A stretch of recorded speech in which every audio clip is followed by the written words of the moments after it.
आज के इस टॉपिक में मैं बात करने वाला हूँ हीमैंजियोमा के बारे में।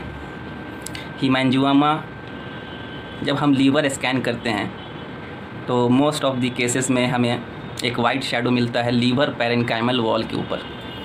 इस वाइट शैडो को कहते हैं हीमैंजियोमा। हीमैंजियोमा को हीपैटिक हीमैंजियोमा या लीवर हीमैंजियोमा के नाम से भी जाना जाता है। ये होता क्या है हीमैंजियोमा? तो ये haemangioma it is a blood filled cavity. ये एक कैविटी होता है, एक बहुत ही वैस्कुलर मास है। ये haemangioma is a benign non cancerous tumour of liver sales.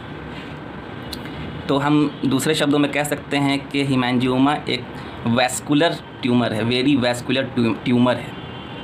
ये हीमैंजियोमा एक कैविटेटरी एरिया होता है जिसमें बहुत ज़्यादा ब्लड सप्लाई होती है, और ये cavitatory area lined by the vascular endothelial cell. मतलब ये जो बाहर की इसकी जो परिधि है ये एंडोथेलियल सेल से घिरी हुई रहती है। So it is a very vascular tumour. Haemangioma को हम लीवर लीजन भी कह सकते हैं। आमतौर पे हीमैंजियोमा एसिम्प्टोमेटिक होता है, मतलब इसका कोई लक्षण नहीं होता। मरीज़ के ऊपर इसका कोई लक्षण नहीं होता अगर ये साइज़ में छोटा है। लेकिन अगर ये साइज़ में बड़ा होगा तो ये कुछ लक्षण मरीज़ के ऊपर डालता है, जैसे उल्टी होता है और उल्टी की तरह मन करता है, और डाइजेशन में भी प्रॉब्लम करता है।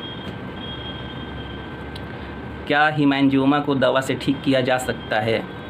बहुत कम चांसेस हैं कि हीमैंजियोमा अगर बनने के बाद दवा से ये रिज़ॉल्व कर सके। इसका इलाज है सर्जरी।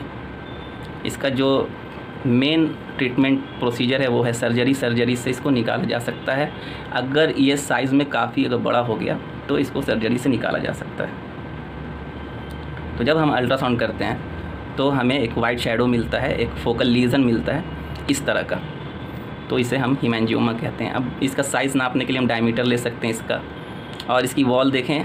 इसकी वॉल जो है इर्रेगुलर वॉल है ना, स्मूथ मार्जिन नहीं है, इर्रेगुलर मार्जिन है, और इसमें ब्लड सप्लाई है। और इस ब्लड सप्लाई की वजह से इसे ऑक्सीजन और न्यूट्रिशन मिलता है, जिसकी वजह से ये ग्रो करता है।